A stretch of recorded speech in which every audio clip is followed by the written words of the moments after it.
Ladies and gentlemen, welcome to Woodburn Accountants and Advisors April webinar series on how to analyze your China business.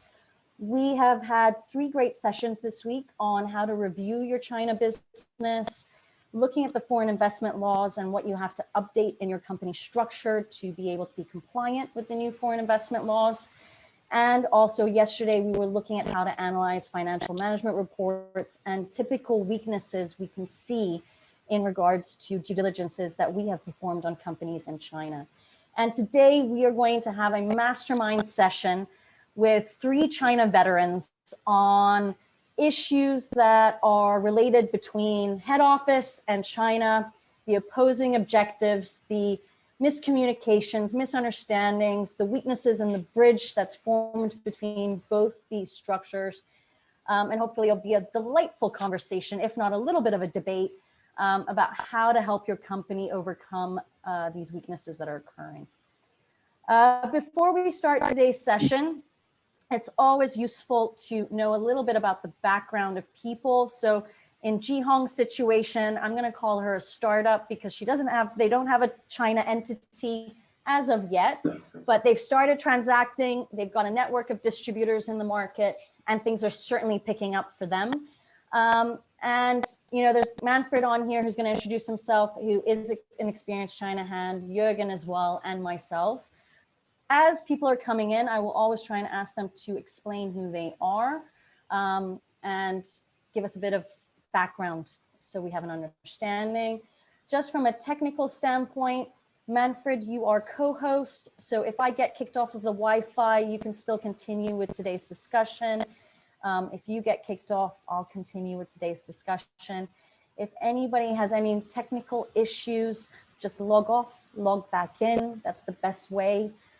As we are discussing and debating, I won't be able to look at the technical side of things from your end, but just note, log off, log back in, and we'll continue. And as this is an open mastermind, interject, ask questions along the way. Don't wait for the Q&A. The Q&A is going to be throughout today's presentation. So we're going to kick off with how to manage the opposing objectives between the head office and the China subsidiary. And I'm going to stop my share there so we can just all see each other on camera. So I would like that our 2 guest speakers today, Manfred and Jürgen, you guys introduce yourselves, a little bit about your background, your China story, just to give a little bit of an understanding of why you guys are experienced China hands. Jürgen, you want to go first? I can. So my name is Jürgen. Came to China in 2010. So basically did my university in Austria, started working for an Austrian company, and they sent me to China to start up a business here in China. So I did this in 2010, was for the same company here until 2019, started like the distribution network, production, relocation a couple of times because of size constraints. Now I'm working for a German engineering company. So we also have a production entity here with a little bit over 100 people. And this I'm doing since 8 months now for this German company. I'm based in Shanghai. The factories, both of them coincidentally are based in Taicang, just like outside of Shanghai. Yeah. That's it from my end. Super. Thank you so much for your quick introduction. Let me do mine. My name is Manfred. I started my China journey back in 2003 in the northeast of China in Qiqihar at degrees of -35 in winter and a bit of ice swimming. A lot of fun, and I started to love the place from there.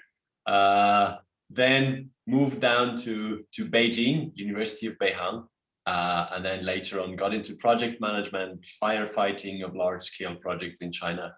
And as I kind of became father of one child and then again father of another child, I also had to take it a bit quieter and not fly around so much. So these days I'm Europe-based in Innsbruck and supporting our clients in Europe with headhunting services and a bit of a good or a strategic question every now and then to kind of see where they're going. We've got an organization in Shanghai and also a growing and more large team in Europe. And looking forward to a great discussion with all of you. So just a little bit of a background. I mean, most people know who I am, but just a bit of background without having the slide with my photo on it. I'm the head of business advisory at Woodburn Accountants and Advisors. After graduating from university, I was hired by my brother to join the family business. And on the first day on the job, I was told I was going to move to Shanghai within 5 months and open our first China subsidiary.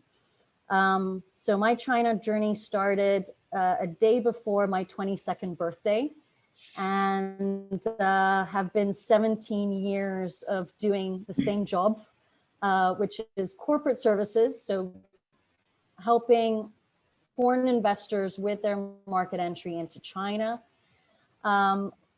incurring a lot of mistakes on my side. And that's a lot of today's discussion will be those types of mistakes that were made initially when we started up in China. But yeah, I've been in the corporate services sector. So I'm coming from a service industry. Jürgen's coming really from engineering, production, trade. Manfred has been involved with, I think, everything from manufacturing, trade, service, engineering, sales, all different aspects in terms of what he does. So hopefully today we will all be able to bring you insight into really the challenges that we occur with our head offices.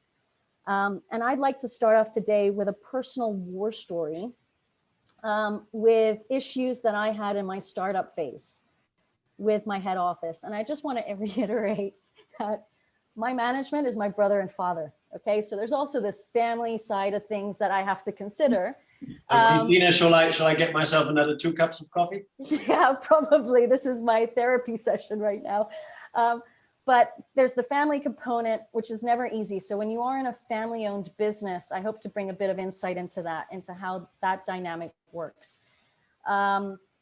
So what happened was, I was 22, moved to Shanghai. We opened our first subsidiary there. We really did choose the wrong business model for the long-term vision of our company. We started up with the rep office, which initially nobody could have imagined that we would have been in China for 17 years. So the idea was to start small, see how things go. The concept was Christina will go over and we'll see how well she does. But ultimately, it was the wrong business model. We should never have started with a rep office because in the end, we changed our business model 3 times. And that just caused havoc in terms of paperwork, employment contracts, just the administrative side of everything. But the biggest thing that we did wrong in those first 7 months was that we basically replicated contract terms and conditions that were Hong Kong based into our China operation.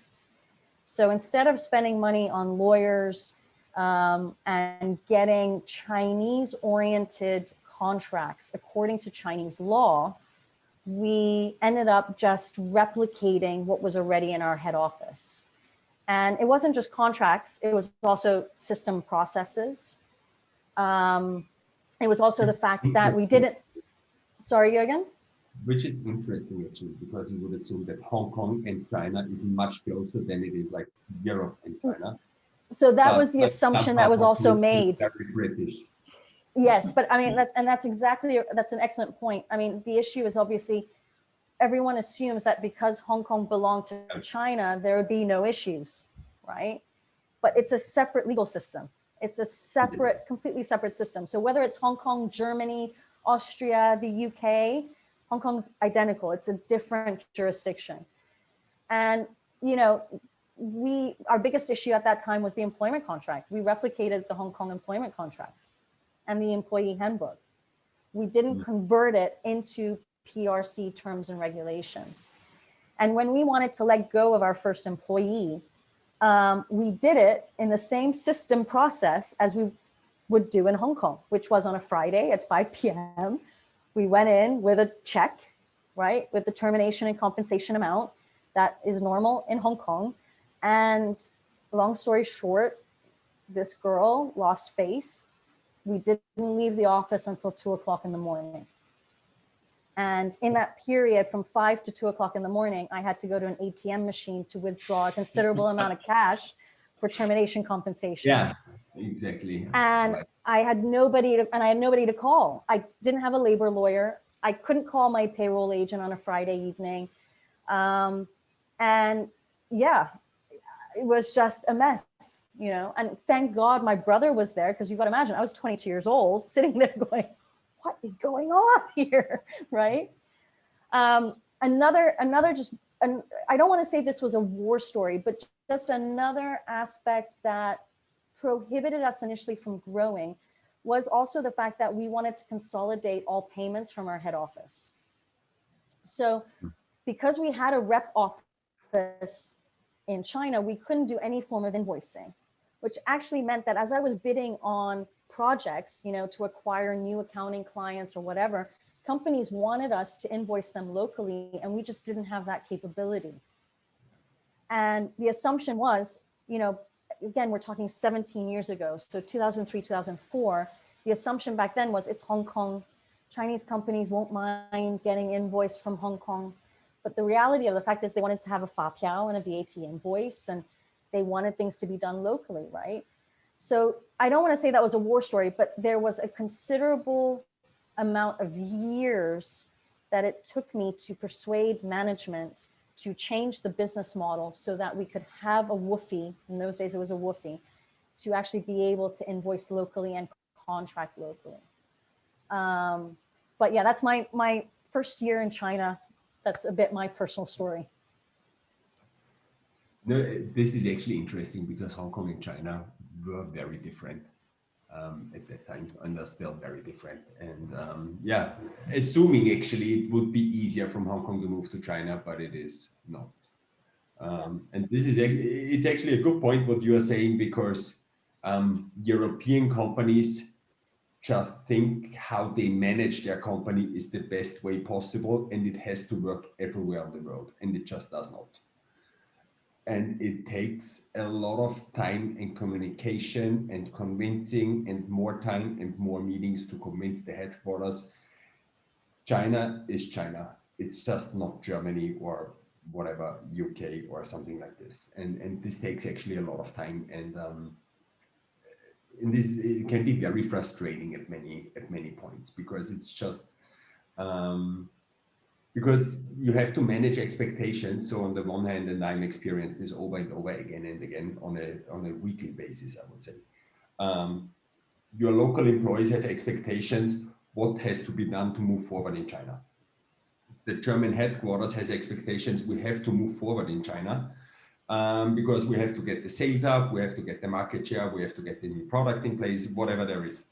But within so basically both entities or both like set of people have the same goal, but the approach is just a very different one. Whereas in China, you basically, this is at least what I learned, you need a China strategy, number one, but on the other hand, you just need to do things. You just need to get things done, no matter how, no matter what. You don't need to plan and analyze and need to have the forecast for the next 2 years. You just do it and try it out, you know, you basically try it on the way. Whereas in Germany, they want to have their forecasts special for the next 2 years. Same in Austria, actually. They need their forecast, they need their predictions, they need the numbers. Everything done. When the numbers check out, you move ahead. Two problems. First of all, the numbers are never correct 1 year down the line, because you can make up numbers, but you cannot get the numbers right anyway, at least on the industrial project side. I'm not too much on consumer business, because I don't know too much about this, but like on the industrial project side. And so things are getting delayed, and China is moving that fast. And we saw this in the last couple of years, actually, how China changed is actually the world turned faster here than it did in Europe. And so when you delay decisions or big decisions for manufacturing, product entry, market entry, when you delay those decisions over months and months or maybe years, the numbers and the situation constantly changes. And actually in Europe, they cannot keep up with these changes, because like what I'm hearing is like 5 months ago, you said this, now is this, why is it? Like, why? and it's very hard to explain actually when you don't live here, to see how fast the world is changing. So that's just an issue I'm having. Like, And that is, basically on a weekly basis. and that is a lot of the trouble that we're in, essentially, right? Because you wait 1 month in Europe, it's at least 3 months in China. Maybe it's 6 months in China, depending on the industry. Like if we're talking semiconductor now, then probably 2 months, I'd wager is a year in China, because things are just moving so damn fast. And Exactly. it's also the mindset that we're talking about, right? I mean, look, who are the people who are in the management teams of European companies at the moment? They are, from an age perspective, between 50 to 60, and they've got at least 2 visas for China, right? 1 entry and 1 exit.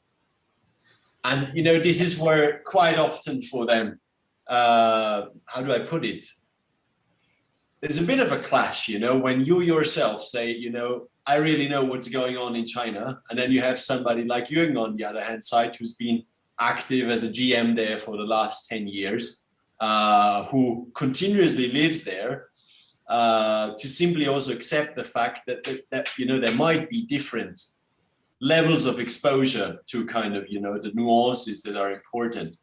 And I think this is what I see a lot, right? Is on one hand side, it's the teams here not having the know-how, and on the other hand side, quite a lot also, frankly, you know, not accepting that fact. If you accept it, is no issue, you know. I look in the mirror and I say, look, you know, I'm not a model. All right, you know, let's live with it. But if you kind of keep looking in the mirror and say, you know, everything's beautiful, then I guess that creates some of the issues that we have sometimes here. So how would you, in Jürgen, in your situation right now, you were just naming one of the frustrations you're having this week. How would you describe your relationship as GM with the HQ?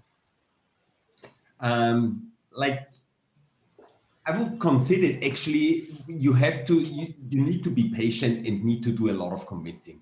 And when I talk to, and like, this is what I'm trying to promote now more and more in our headquarters as well, because this is the kind of new strategy for most big international engineering companies, which is called uncoupling. So basically, the in China for China is getting a much bigger traction than it was probably 10, 15 years ago. What happened like 15 years ago, truly German engineering was just way better than Chinese engineering was. It was just, you know, there was huge quality differences, efficiency differences in machinery. It was just better. But this gap was getting smaller and smaller and smaller. And basically, the gap became that small that you have to do it local for local now, because like otherwise it's hard to survive. And this is a thing what I'm trying to convince them now, that, you know, from far distant in Germany, managing the local customers is anyways not possible. So let the locals do what they do best, and let's develop the market from here. So basically, it's an uncoupling business. What is going on now, and you see it as well. Like there's this big exhibition going on 2 weeks ago where we joined as well, because the China Plus exhibition, maybe the one or the other. And I was the first time at the China Plus exhibition back in 2008. And when I was still working in Austria, and when you see actually the quality and the presentation of local companies from then and now, like it's basically, you would not recognize it anymore. 180-degree change, right? Right. So just out of curiosity, in your mindset, Chinese engineering, is it equivalent to German engineering? Is that a fair point to say, or is there still a slight advantage? How my personal perception always is here is that Germans quality-wise, they might be like, when you compare like decent quality German and a good quality Chinese, like the German quality-wise and efficiency-wise, they might be like 20% ahead. Then when it comes to price-wise, just the fact that there is a German company name behind it, you can charge probably another 20%.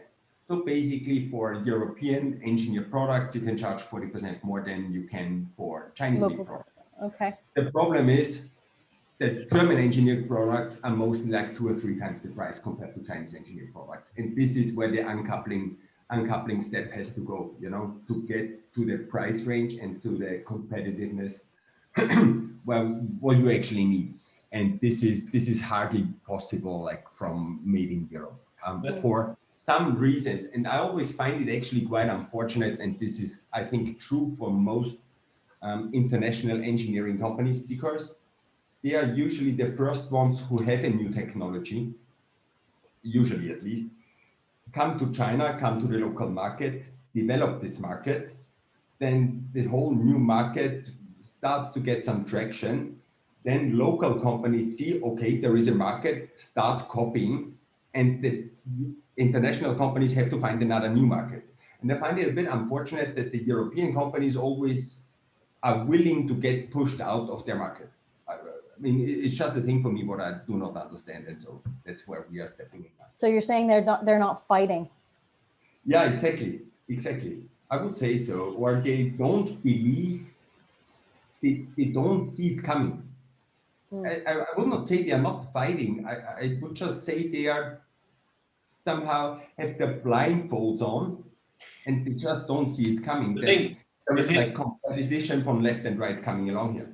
The thing is also a little bit, Jürgen, that, you know, if we go kind of along that line, that, you know, our Central European thinking is like, we have this thing and it's premium and it's great and it's awesome. And then kind of 3 years down the line, when you see the first Chinese competitors who, and now I exaggerate a little bit, they kind of produced, you know, plastic bags a year before that. And now all of a sudden they're doing high-tech equipment. Then, you know, people are kind of taking it on the easy shoulder, right? They say, oh, well, you know, it's, you know.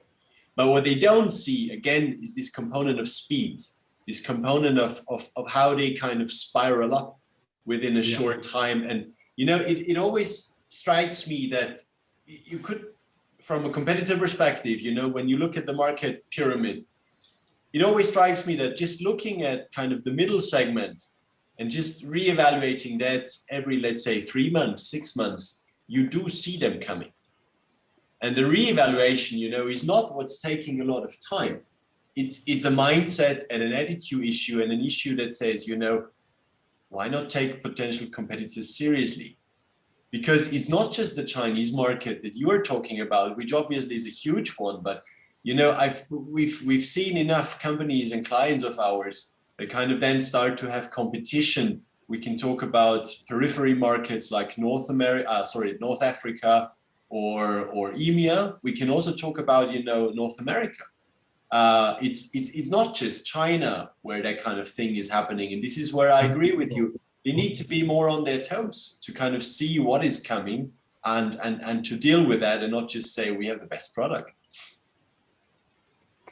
I just want to mention something from a service perspective, if you don't mind, because again, you know, we're talking engineering and products, but just from a service perspective. Never mind you talking, Christina.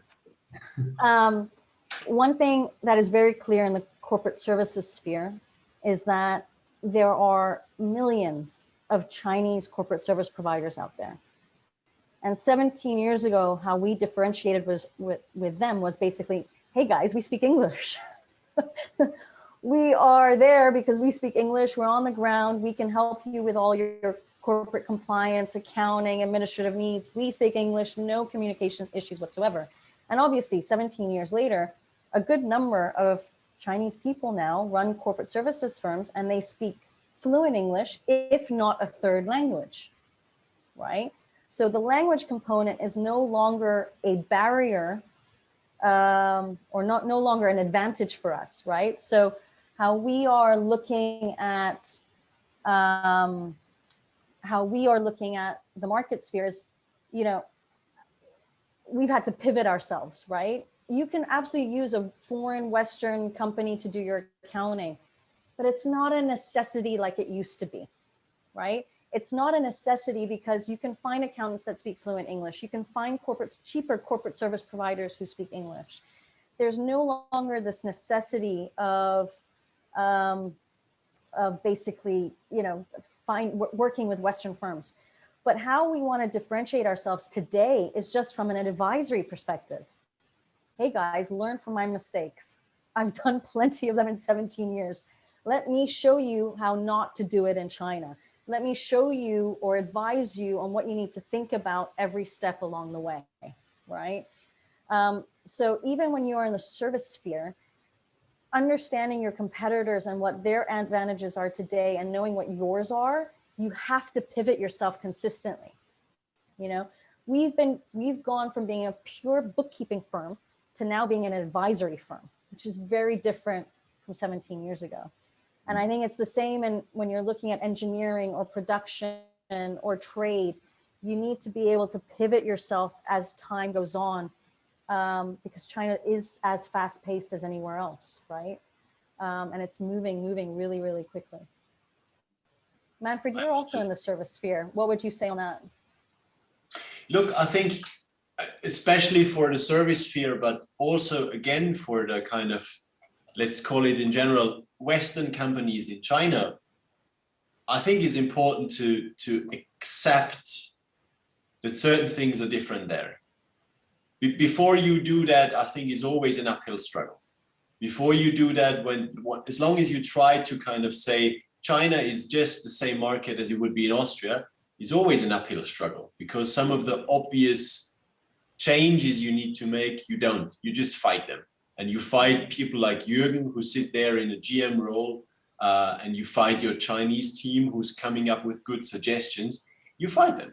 And then the stone is, rolling over your head, and you're flat again, like in the cartoons, and you start rolling the stone up the hill again. And the same thing happens again, and you wonder why you don't proceed.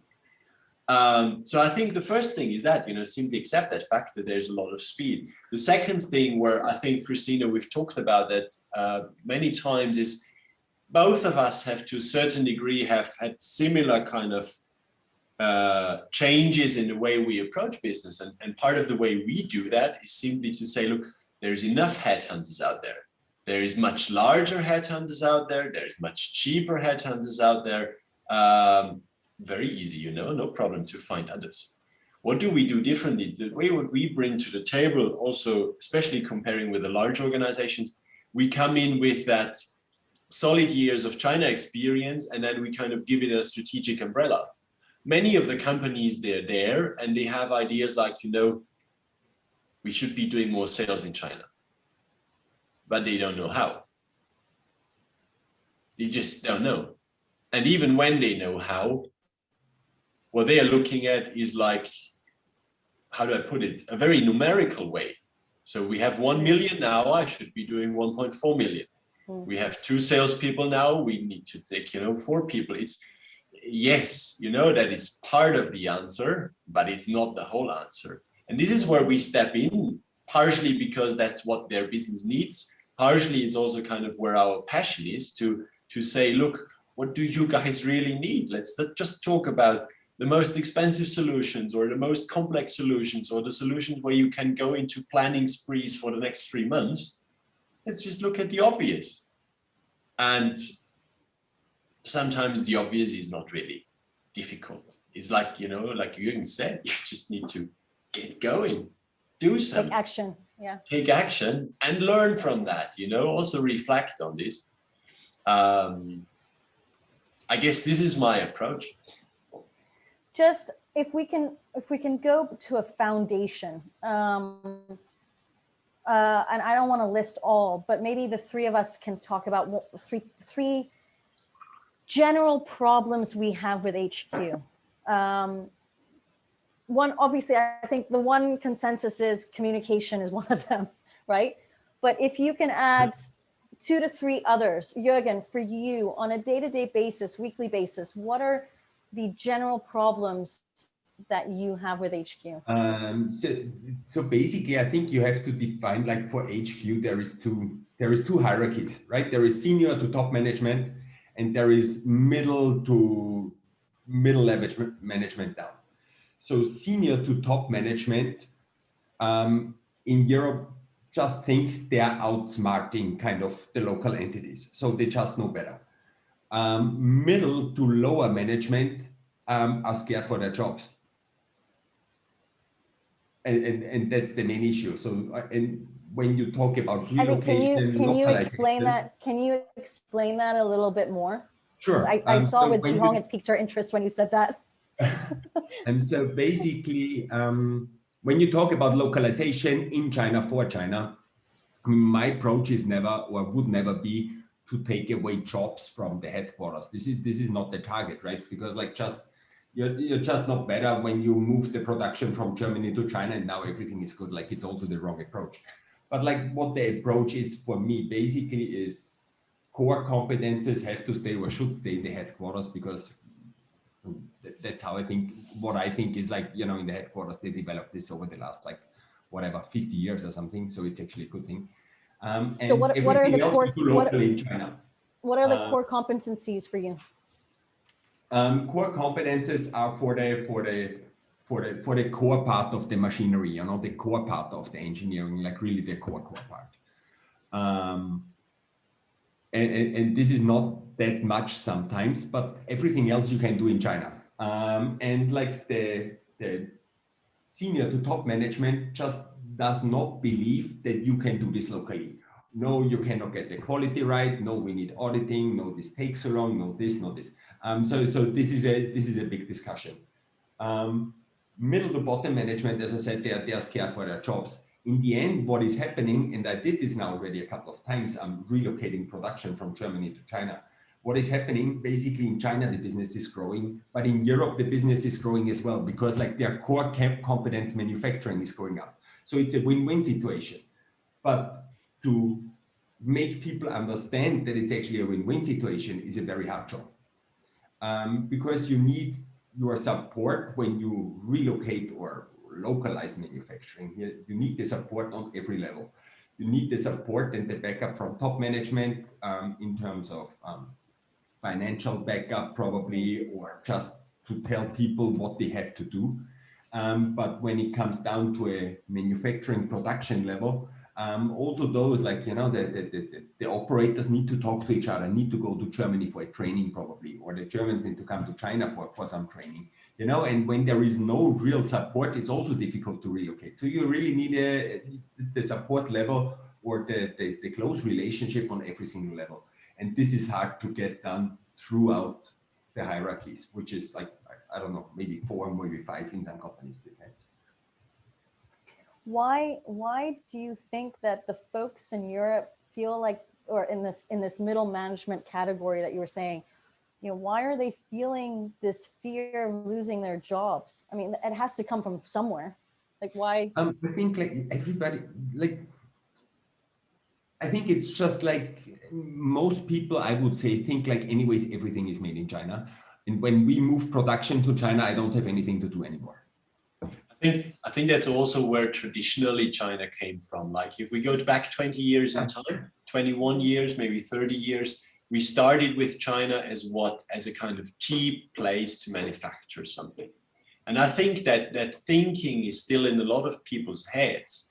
It's only now been since last year that the kind of smarter colleagues in the team noticed that, oops, if we hadn't had China, then actually we'd probably be losing colleagues here in headquarters. What I've seen a lot in the last year after COVID is that kind of China's market importance has grown kind of, you know, in the global market mix.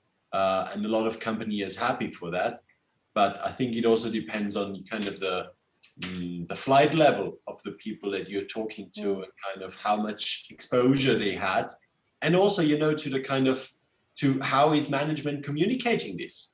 If, you know, a lot of management communication strategies is like 0. Well, you know, then obviously doubts, fear and stuff develops.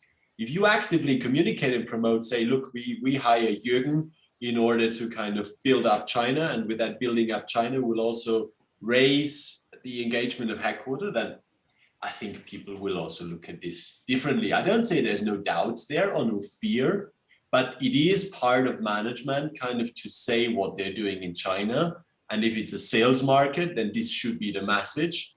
And if management teams these days are thinking about relocating production to China to make it cheaper, then obviously they did not look at trends and they did not look at salaries, because I think that time is gone, right? Because it's just way too expensive to produce cheaply in China. That's why companies move to Vietnam. Yeah. So Manfred, for you, what are 2 or 3 issues, challenges that you see between HQs in China? And it's nice because you have a, how do you call that? You've got an outside view on it, right? So. First row. Look, I guess it really depends on what we're talking about. The pleasure about my job and about my activities is we've seen a lot of different settings, and sometimes very simple and sometimes extremely complex and often.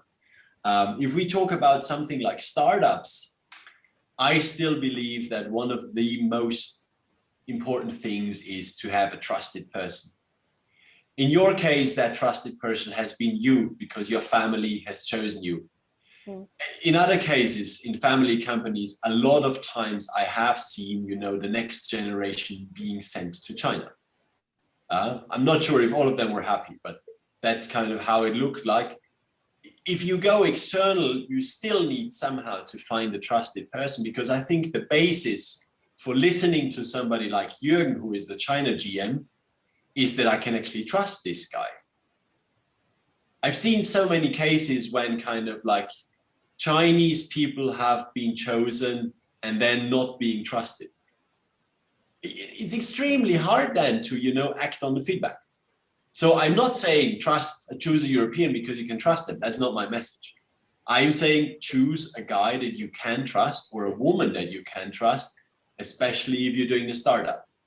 Because if not, then you just won't act on the feedback. And there will always be this nagging of like, but last week, is she telling me the truth? And now it looks like that, and I've been in so many settings in various roles, be that the little translator, be that the project manager, be that kind of the investor consultant, blah, blah, blah. Once you are at that point where that nagging doubt is there, it gets very tricky because trust is not there anymore. And then is only 5% actually really looking to the future, and the other 95% is just doubt and moving blame around and all that kind of bullshit. And that's not how you actually reach the finishing line. So that again, for me, is something very simple yet still very, very basic and extremely important to kind of manage to make the first steps.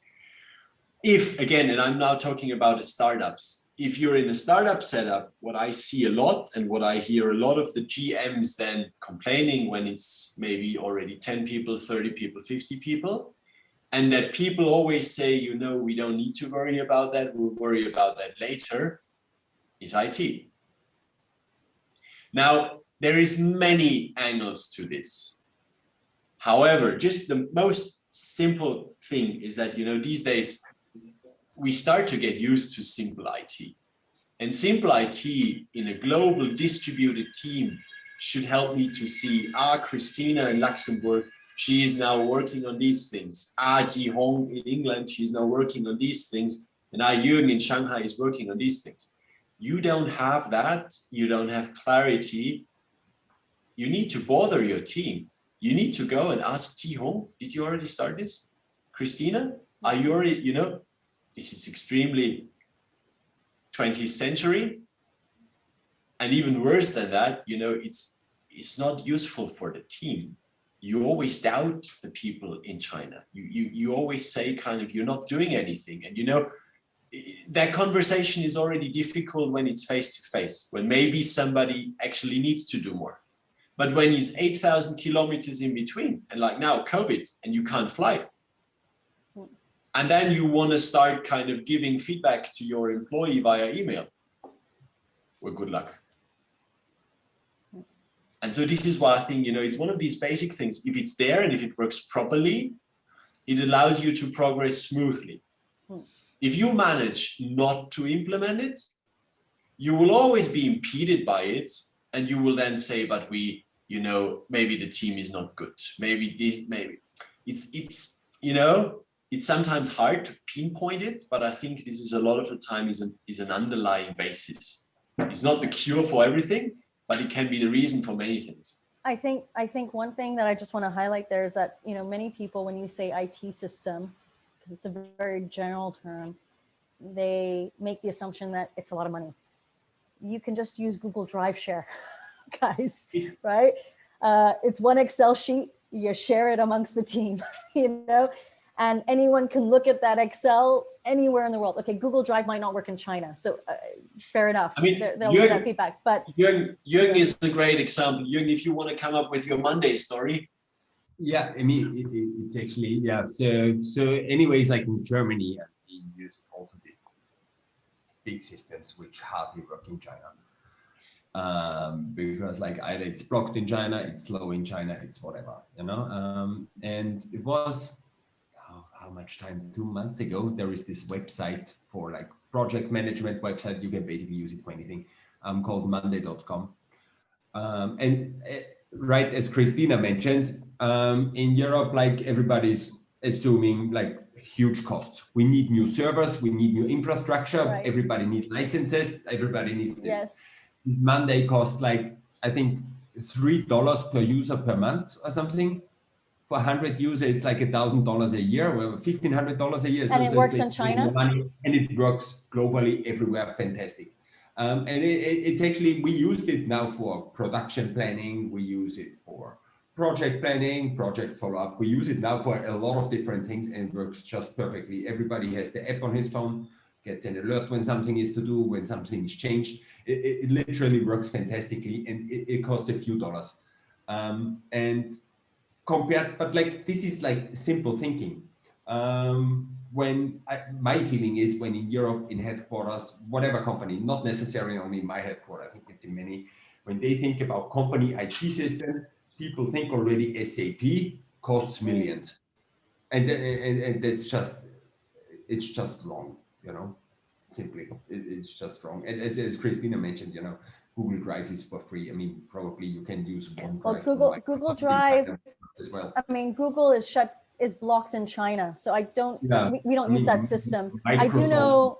works, Yeah, I mean, there's example. other systems that you can use, but I think even if you don't invest heavily in an IT system, one thing that I do is I just have a reporting methodology.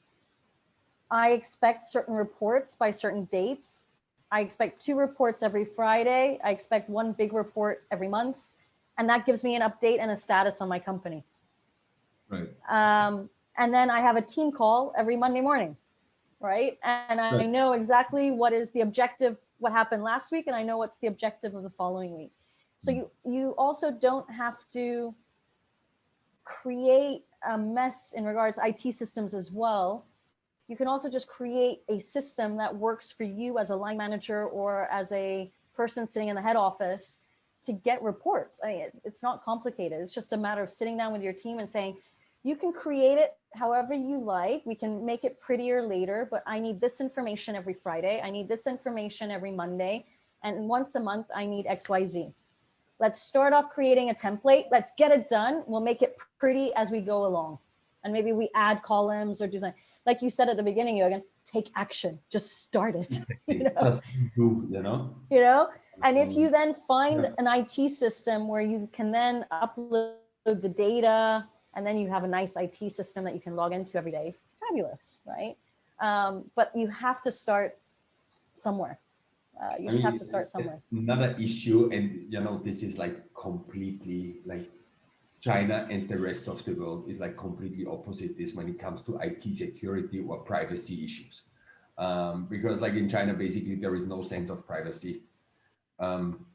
It just, the sense of privacy simply does not exist. Whereas in Europe, you know, companies are always concerned. Is it safe? Is it secure? Can we do this? We don't want to put anything to a cloud. We need our own servers. We, you know, where is the data stored? Is it like here? Is it in the US? Is it in China? What do we do? And you know, when you think about all those issues, it's actually hard to find a system which accommodates everything. So and every jurisdiction as exactly. well, you know. Exactly, and this comes, you know, and this slows things. On the one hand, it slows them down, of course, but it just makes it hard to make a global system, you know. And I mean, I also have privacy concerns sometimes, but you know, as a company, for like some turnover data or for some sales data or for some basic things, I mean, I don't see the need of like this high privacy. I mean, when anybody wants to know my turnover data, they can ask me as well. I will tell them as well, you know, they don't need to steal it. And just for everybody to understand, you can also go to the Ministry of Commerce's website and get the data from any single company. Exactly. Yeah, exactly. And this is straight away. Things, you know, right? And as I mentioned, you know, this privacy, I mean, all of us know, of course, WeChat. And right. WeChat is like, or Alipay, and these two platforms, and basically you share anyways every information. So what is happening is like, from Europe to China, everything is like secure and safe. Everything is safe on the server in China, because like also make sure that this is good. And then the data is sent around in China within the team via WeChat. So basically you don't need all these security issues or all these security precautions, because anyways, in the end, it's sent across like with some messaging apps. So just do what is. I think also, if you don't mind, I want to share a story on this with a company of mine. They actually imported 20 computers from the US. So I'm laughing already because, okay, just imagine that 20 importers and hard drives were imported from the US to China. A hefty customs fee had to be paid, obviously. And when then the internal finance team had to gain access to the tax bureau's website, there were firewalls all over the place that actually they had zero access to the tax bureau's websites. So as a consequence, you had the finance team with a very nice computer sitting there that they never touched, and their old computer, because from a day-to-day perspective, that was the only computer that functioned to do what they had to do from an accounting perspective, tax perspective, bank perspective, etc. Right? Just so I mean, there are some banks out there in China where if you get the e-token, it doesn't work on an Apple computer. Just, right? So you have to realize these things. Like the digital age is fast in China, but there are still certain government offices and bureaus that are so old-fashioned that things don't work on the new technology, and you just need to be aware of that. And I'm sure that when the big boss from the US is visiting the office, they will only have the shiny computers out. No, I think at some point realization hit that they were not smart in having done that. But what they wanted to do was a little bit what I was saying in my earlier story. They wanted to replicate what they do in every other jurisdiction, right? And you just you simply can't. I mean, I feel that probably this process has started before, but what to me it seems what COVID has kind of increased or made faster, this need these days as a global organization, as a successful global organization, to pay more attention to the local markets. I do not believe personally that this is only China. For China, there is some even more extreme things like the decoupling of the internet, also like the communication, also things like WeChat that partially might be pretty unique, but in all fairness, you know, if you treat Brazil the same way as you do Germany, you will not win. If you treat Russia the same way as you treat Germany, you will not win. And I think what in many aspects, what we're talking about here, to me, again and again and again, it points back to you need somehow strengthen the local organization, meaning both the management team in China, as well as, you know, all that team to it, because I mean, God, please tell me, if China is, you know, spinning so much faster, and if you're making them intentionally slower on top, you know, how will you actually manage?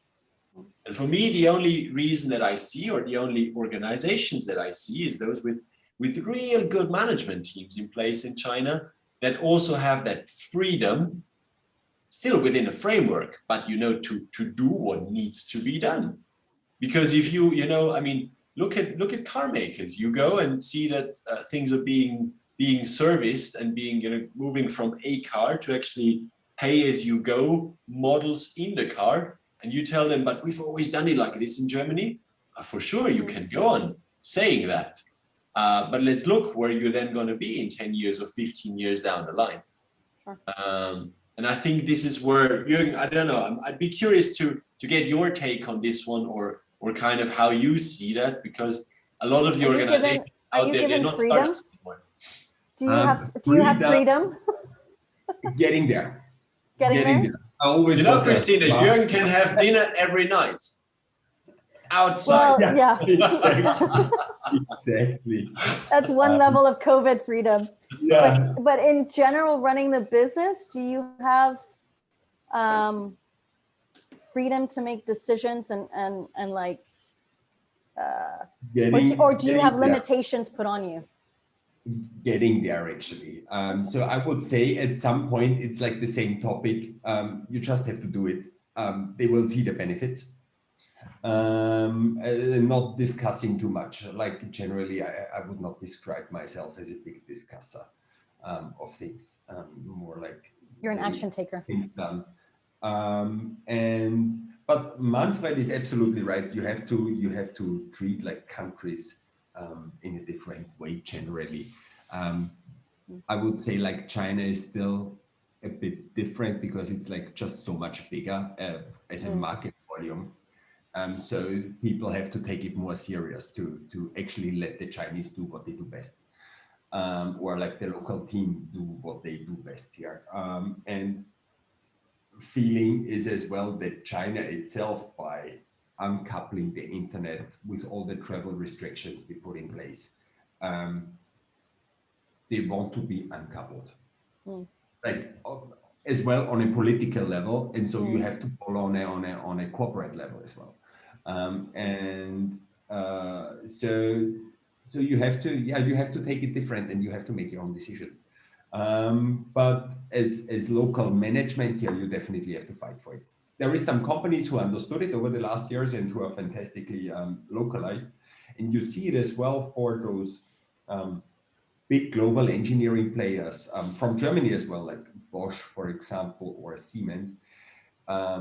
Like I think like 10, 15 years ago, nobody ever thought to set up an engineering or design or R&D center in China, because like engineering and design was in Germany because it's always in the headquarters. Now, like all these big companies, car companies, Bosch, Siemens, they set up their huge R&D centers here in China to design and engineer for the local market.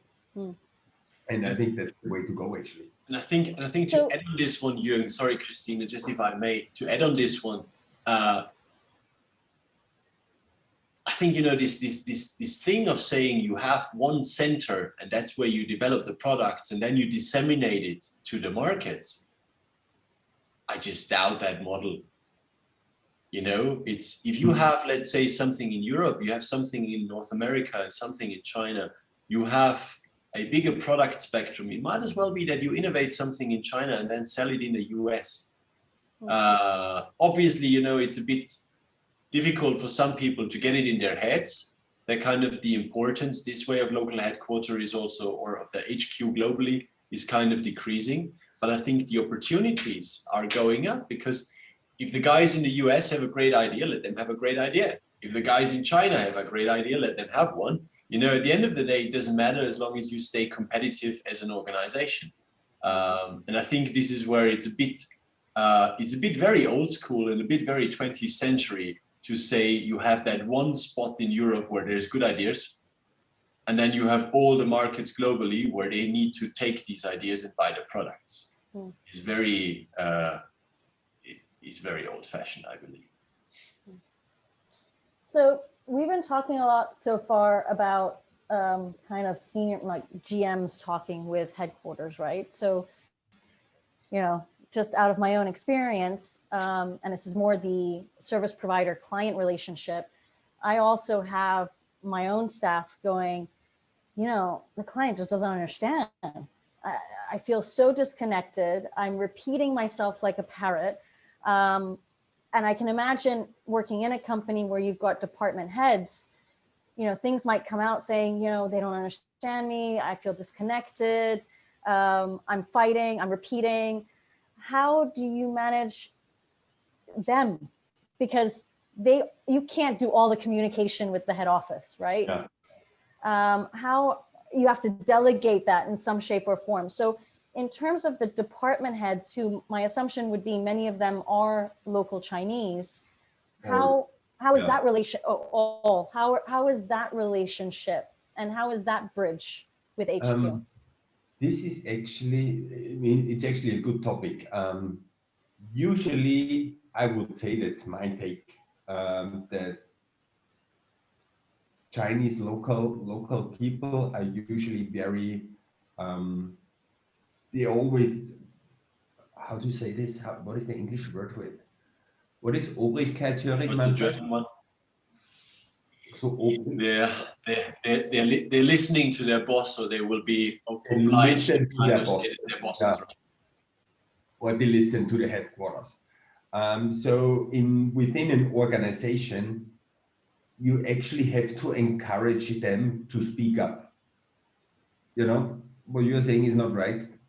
This is China. Things are done like this way and not like you say. So it takes a lot of encouragement for them to speak up what is actually happening here. Because what is happening in a standard communication between Europeans and Chinese people. When you discuss with like 5 Austrians on the same table, there is not even 2 seconds silenceness, because everybody feels awkward when it's silent for 2 seconds on the table. Somebody will speak. Whereas Chinese local people, mostly they think, then it's silent for 5 minutes and then they speak up. But these Europeans can't take this 5 seconds of silenceness.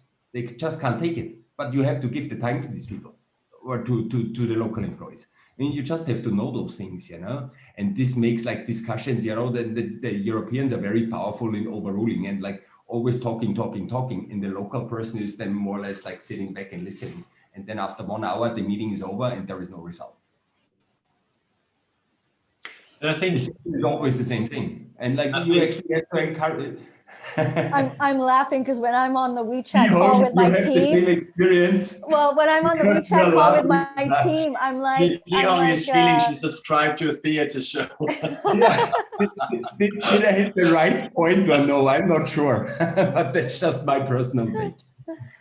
No, so Jürgen, I agree with you. When I'm on my WeChat calls with my team, and there's a silence because I expect an answer, I'm like, did the power go off? Are you guys still there? Yeah, we're thinking. But it's exactly. It's true. It's very important to observe, actually. It is to give other people more time to digest and just to digest. And like for many people, also the English is not that great, So they're first like thinking about the right words, what to say, how to respond to my boss. It's a process. And many times it's also a language barrier, I would say, because like for many people, the English is not that perfect. But you just need to learn to observe it. Yeah. I think what you need there really is kind of adding on what Jürgen said previously in terms of kind of also the fear from the European colleagues is, to kind of create a space where actually the European side and the Chinese side is kind of equal. And I guess that task, whoever takes on that task, it could be, I always call these people the bridge builders. It could be the externals, it could be Jürgen as China GM, it could be the people in headquarters who have been to China and really understand it and who've got more than an entry and an exit stamp. But somebody needs to create that level playing field for people to be heard, right? Yeah, I think there's, again, it's a very sensitive thing I'm about to say, but I've seen this over 17 years, and unfortunately, I still see it today. Westerners tend to think they're more superior than Asians. I don't want to lump the Chinese separately. I'm going to say Asians in general. Yeah. And when Westerners talk to, I'm just going to say it to my Chinese team, many times they look down on them. It's not Manfred, you were saying you got to create a level playing field. It is so hard to do. It is incredibly hard. Just because I'm saying it doesn't mean it's easy, Christina. No, absolutely. Absolutely. I know. But I do want to highlight that. And I just also want to say, last year in 2020, I have not seen as much racism against Asians as I've seen in a very long time. Oh, really? Because of COVID, because of China, it started in China and all of this. So I've seen quite a lot of the way emails have been written, the way people have spoken to my team, very derogatory. And I think the minute that happens, you've got to imagine the other person on the other side. Imagine it's your child, right? You're disciplining your child or you're telling off your child. It's the same reaction. The person's going to stand back, shut down, and not communicate, right? And you're still not going to solve the issue of whatever you need to get solved, right? So I do want to highlight that just as a point. Really think about how you are communicating, how you are writing emails. Westerners love to blame. They love to blame for mistakes that have happened. My feeling is in China, we're all human. Mistakes happen. I've made plenty of them in my 17 years, and we learn from them. You know, I learn from them. My team learns from them, right? You had the opportunity in Europe to learn from them, right? So give a chance to a fast-paced market like that. So definitely when you are communicating with the department heads, take that into consideration. Because I don't think it's your job to deal with the therapy sessions that come afterwards in relation to discussions. No, but like communication is like a major issue. It's a main topic. Is actual right communication and understanding each other. It's really a big topic. And within a company, you will be never perfect, and you will never reach like the perfectness of communication. But you have to try as good as possible. You know, that you bridge the gap somehow. So this just leads me then to another point. And obviously you are in a company that's very technically oriented, and you know, from a product perspective, and I'm from a company that's very technically oriented from a finance perspective.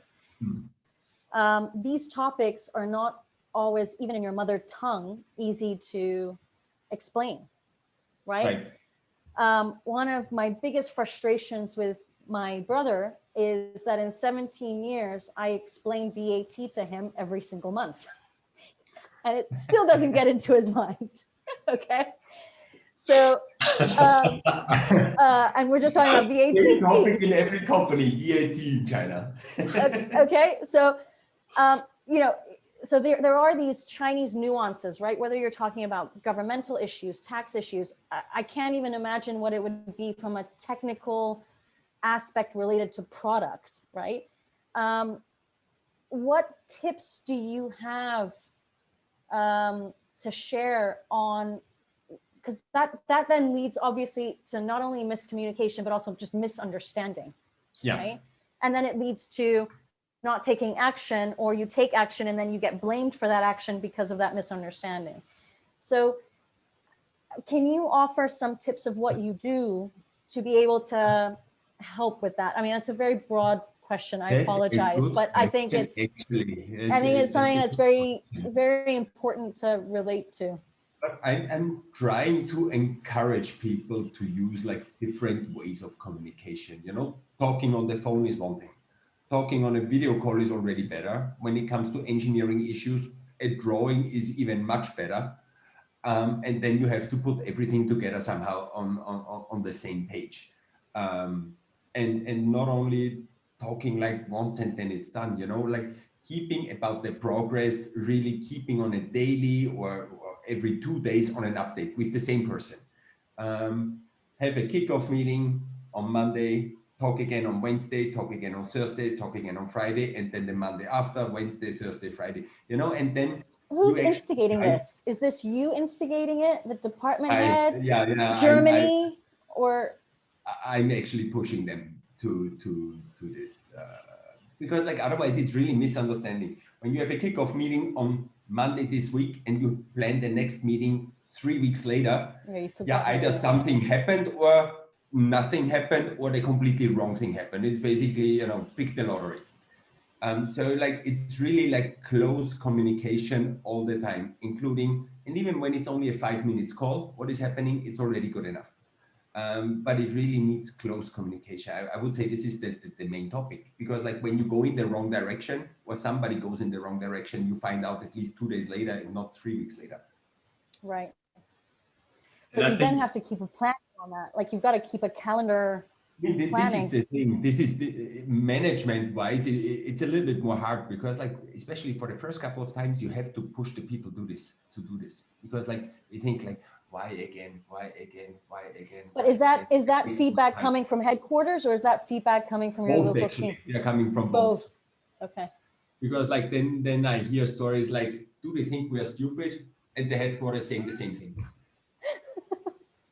And I'm like, nobody is, but like, please keep talking to each other. And actually, many times it helps. Sometimes for a standard case, I would say it's actually useless. I would say so, because like, it's not really necessary. For some cases, super useful. Right. So, it's not always the right way, because like sometimes I would actually say it's a waste of time, because it was actually clear in the right way for everybody. But how do you know before? Right. Yeah, I have this philosophy also with just my accounting clients, where I encourage, because I can't force, I encourage monthly calls. Yeah. Because again, as an outsourced provider, I'm not in-house. So we don't know what's happening on a day-to-day basis, even on a weekly basis. We're just looking at it from a monthly perspective.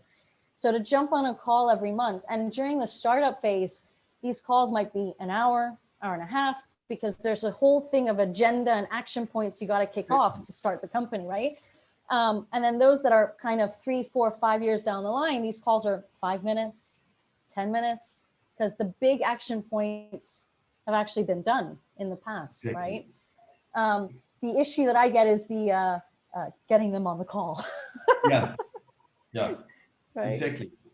And in another way, it's like just get a WhatsApp group or something, but this is the thing, like in Europe, nobody uses WeChat. In China, nobody uses WhatsApp. So it's hard. Yeah. But like, this is also, just of the products, you may just send a picture, this is happening now. Right. That's it. So it would be actually really simple, but you have to keep it constant. Right. And it's not easy actually to encourage them to do this. So we got another 20 minutes, and we've got a conclusion that I want to hit on. But before we hit the conclusion aspect of today's mastermind, is just the general debate that everybody has. Jürgen, you're a foreign GM in China. Are foreigners a necessity? What is generally, I mean, Manfred touched on the word, you need a trusted person. So that can be foreigner or Chinese, but from a practicality point of view, where would a foreigner be needed? Would a foreigner be needed? Do you need to have department heads that are foreigners? What's your general point of view on that? Foreigner needed, I mean, let me Manfred, start off. Jürgen, let me start. I take my 5 seconds. You can gather your thoughts in your very Asian way. If you also want to make a Chinese green tea, be my guest. I'm flexible. No, look, I think what I see is very interesting sinus wave with like organizations. You have foreigners, which means that in terms of communication, a lot of things are easier. Then, and now I'm talking specifically about kind of the management teams. And then somebody in headquarters believes, we need to do this cheaper. Then you go localize, which I also want to put in the exclamation mark at this point of time. Local Chinese GMs, they might not actually be cheaper than your technician from Europe that went over. They might actually be more expensive. But then anyhow, so you do this. And then what happens a lot is, what I see a lot is that then communication is, the communication level gets lower, because somehow this person that you had sent from headquarters to China, everybody knew him. And you had touch with him and everything, and it was easy just to call and so on and so forth. And so I see a lot of this up and down, but what I can definitely see from our experience is that when you have Westerners in terms of communication, especially if your middle management is kind of not speaking very good English, or let's say they're Italians and then you need to have an Italian GM, something like that, it definitely helps the team in Europe or in the Western world a lot. But that's just kind of my take to give Jürgen the chance to gather his thoughts. No, I think it's true. I do think for Europeans it's easier to talk to the headquarters for some people. And I think an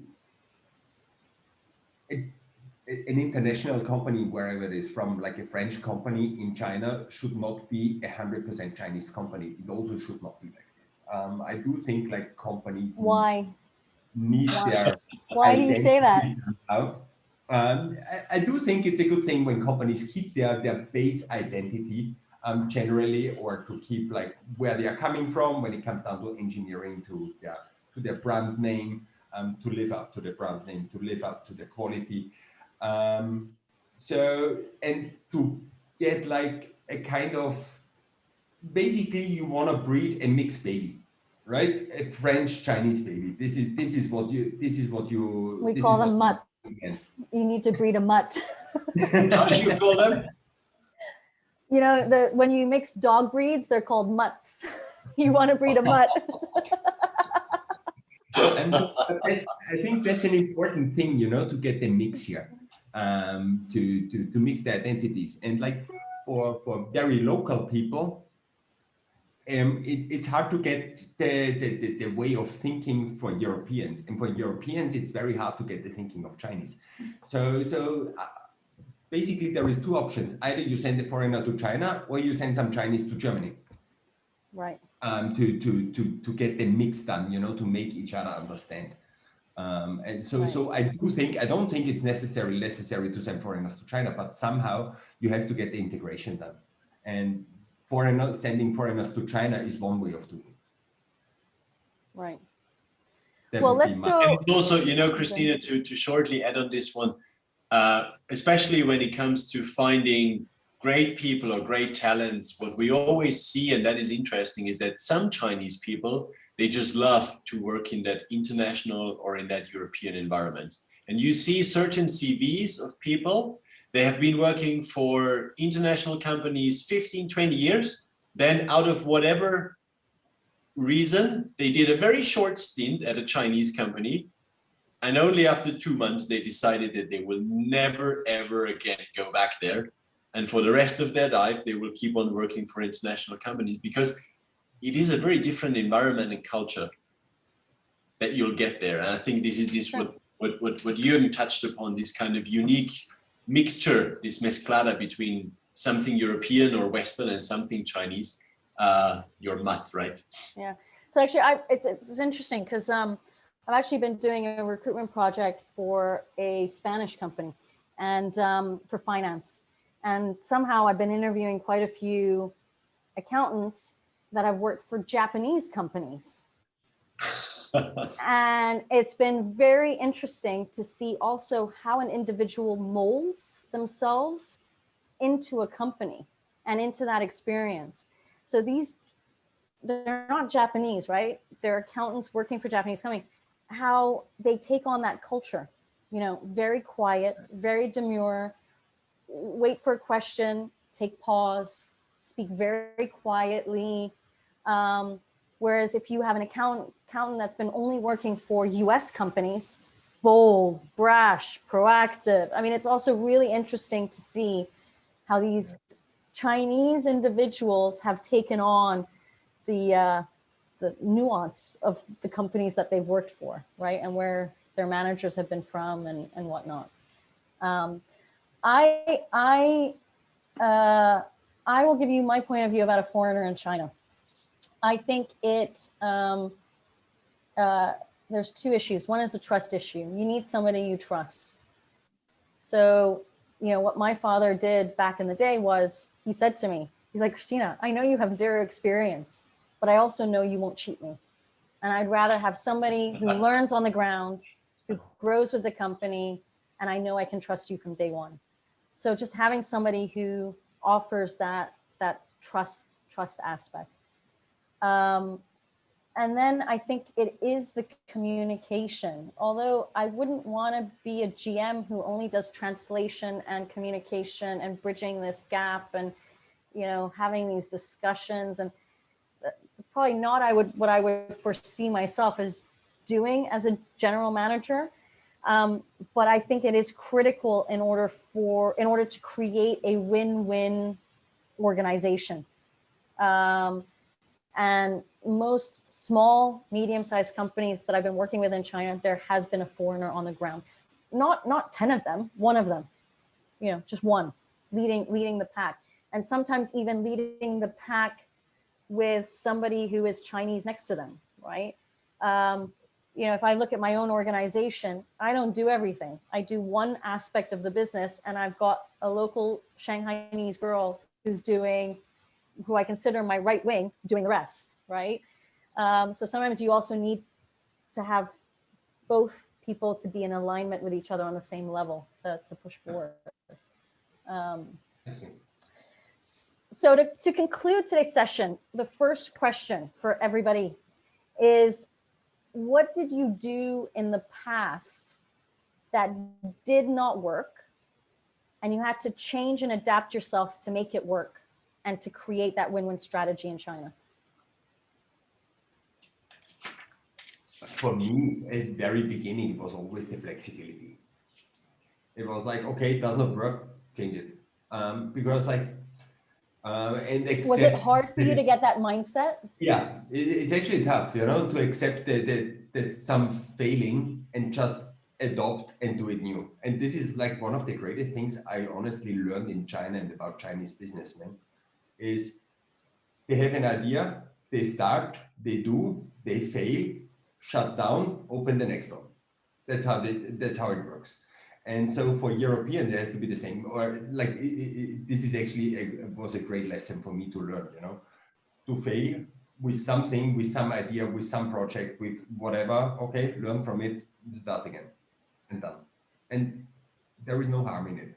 But like for Europeans, when something is like going downhill, they drag it on and drag it on and drag it on and drag it on until you can really not drag it on anymore. So even the failing process takes much longer. Fair enough. I agree with that. Manfred. Yeah. I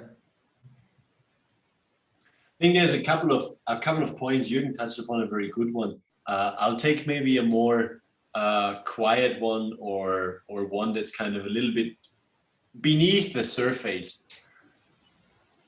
One thing that I did when I came to China, is always kind of trying to be the one that's kind of responsible for the successes, kind of taking center stage, being important, being in the middle of things. I was lucky to kind of, get rid of that habit. And I still see it as a very big kind of monkey on the shoulder of many Europeans in China when they start. That kind of thing is like, it's me and I'm the good one and you guys are not. I found that what really works well in China is that to kind of, there's a success, blame it on somebody else. Let your team have that success. It's not only China, but it's something that I have found, especially in China, is important. And especially in China, and now I'm talking about like large scale project environments up to maybe 100 million euros, especially there, when you kind of just want to be right, is very tricky. You got to have the flexibility that Jürgen talked about and kind of, make the head secretary of your client look good. Make the chief technology guy from your client and maybe from your Chinese team look good. So that, flexibility in saying, I know I did it, but Jürgen, thank you very much for making that happen. It's those kind of small nudges that made my life a lot easier after I've learned it the hard way. Mine would be that my first 7 months, I struggled a lot with the first employee that I had. And then I was burned. And then I started fresh again, hiring a new team. And because of that first burning moment, I did not want to share the goals and objectives of the company. I didn't want to share the new initiatives we were doing. I didn't want to share a lot of things. There was a lot of proprietary information that I was scared to share, and I just didn't want to share. And what it resulted in was that basically people didn't know how to grow in the company. They didn't know where the company was going, and they turned into robots where it was just day-to-day functions. Like there was no ambition by the employees. So one thing that definitely changed over time, again, it was like sort of like a aha moment, a realization moment, was sharing, what is our target growth going to be this year? How much revenue do we have to achieve? I want every single person to participate in the revenue growth. What is our goal in the next 3 years? How are we going to get there? These are my ideas. What ideas would you guys have? Right? What can you do to help us achieve this? There was, from my side, again, being in Jürgen's position right now, being the GM in China, I had a lot of resistance about revealing information and asking for help, right? Asking for ideas. And that, it opened a can of worms at the point where I said, guys, what ideas do you have? What ideas do you think in terms of how to get there? So having even nothing to do with HQ, it was just with the local team, having that open dialogue and that open communication, and slowly developing trust and loyalty with the team and whatnot. That was very, very eye-opening. Yeah. Silence, 5 seconds of silence. We're all thinking. So that they can see it. Yeah, I mean, it's really valid points, I mean, I don't know anybody who never failed for anything in China. So when it comes to business, when it comes to a project, when it comes to wrong communication, maybe just a small mistake which ended up in a disaster, or in like European stubbornness, which ends in a disaster, just based on trust or anything. Right. Yeah. But I do agree to a large extent to you, Christina, that you actually have to trust the local people as well, or that you have to trust your employees as well, which is really important, because otherwise they feel, I mean, I would feel the same, when a company does not trust me, I feel neglected. And when never anybody is listening to my opinion, why do I give my opinion at all? Sure, you become Same silent, right? Yeah. And same for everybody, it's Right. like a global thing. When you don't feel valued from the company in the way you do your things, why do you work for this company? Right. So that leads me then to the next question, which is, if you had the ability now to start fresh, Jürgen, let's say a company approaches you and says, we're going to start up our organization in China tomorrow. What would you do? Having learned the last, I don't know, how many years are you in China? 12 years? 11. 11 years. What would you do to create a win-win strategy for HQ in China? The headquarter needs to have a real commitment to trust the local team. There must be a real commitment and a real China strategy. Not like, okay, go there, check it out. When it's something for us, then we do something. It's like an actual commitment with actual money and a real strategy. What is a 2-year plan? What is a 5-year plan? What is a 10-year plan? It does not mean that the plans are not flexible. You can adjust your strategy every year a little bit, or every 6 months when it's necessary, but you need a real commitment and a real strategy behind. Do you feel you haven't had that commitment in the past? Because that just seems like a foundation that you should have when you're going into China. My first job, it was literally like this: go to China, see if it is something for us. Okay. And we grow quite big, so we became. But this was for us, like initially when I started off in China, we probably, 1% of our sales turnover globally, or 0.8%. This was 2010. We grew to like 30% in 2020 or 2019. And like slowly, each percent adds some value somehow. Sure. And so then there is, in the end, there is a proper strategy. Like companies who are not in China, China is not an important market for them because like they lived very well so far, they will, and they think they will live well in the future. So many companies, I feel, don't, at least these SMEs, you know, like these companies who have probably like 50, 100, 200 people globally, there is, I mean, Manfred knows a lot more about those strategy and with strategy workshops than I do from other companies, but I think most companies, small companies, don't have a strategy in place. Completely agreed, Jürgen. That's why we do that with them, for them. Yeah. But having said that, I'm afraid I'll be needing to jump off in 3 or 4 minutes because there's another thing I need to get onto. Christina, you want my 2 cents on this one as well? So, you know, we all know this sentence, culture eats strategy for breakfast. And to a certain degree, I believe it's quite true. So what my takeaway from the last 17 years really is that, you know, if you want to start and if you want to create a win-win strategy, I think you need to have somebody like Jürgen, who back then, you know, entered China and who had the flexibility, the drive, the willingness to adapt. So somebody who has that, who is this flexible container to adapt to the local thing. Because yes, I agree that, you know, you should have a 3-year plan, you should have a 7-year plan. But where I'm not very German is the point that I say, look, it's kind of a guideline to give you an idea how to get there. But in order to actually get there all the time, you will need this flexibility to adapt. Because when we talk about the startups, and I understood this is what the question is about, then nobody will have the data at hand when they get into China to actually, you know, be the winning champion.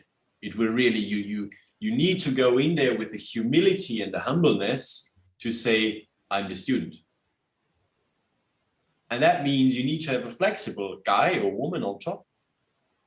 Plus also something that I deeply believe in, you know, build something to collect the data. Don't run around and speak to 200 people without having something to evaluate it. You spoke to 200 potential clients and 150 said, pardon my French, go screw yourself because it's way too expensive. Then, you know, these are data points that can help you to change things. And it is a difference if it's 2 people saying or if it's 200 people saying that.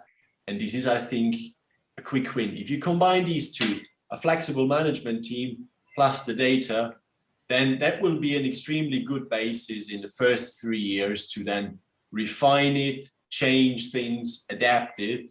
And then I think you're getting much closer to a winning formula, or you might already have it. I'm going to add on to that. I don't want to say it's different. I just want to add on to, because I think all of these are really vital components. I think another component is you can't do things in China alone. So, you know, if I look back at my personal war story from the beginning of this session 90 minutes ago, if I had had a labor lawyer on speed dial, I wouldn't have run into any issues with the first termination. Until 2 a.m. in the office, huh?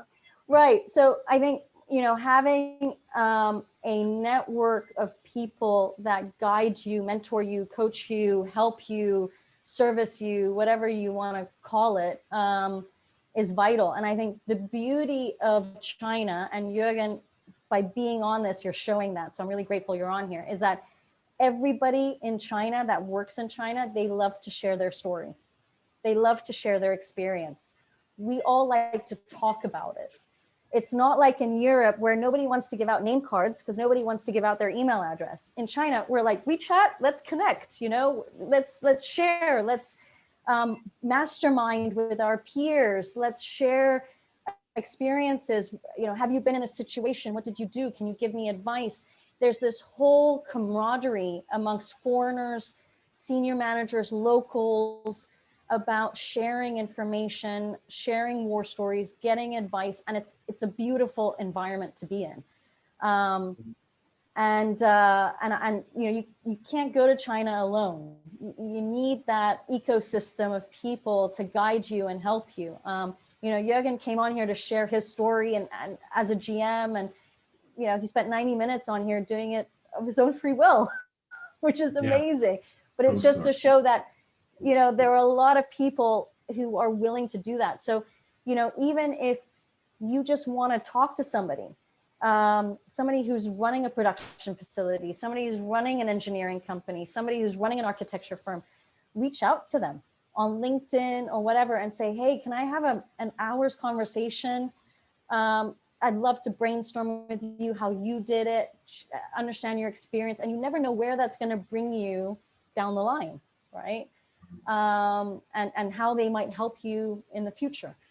So I think that's also a key component to create that win-win strategy. And also involve the HQ in some of those discussions so that, you know, they can't yell at you. They're hearing it from someone separate, you know, someone external.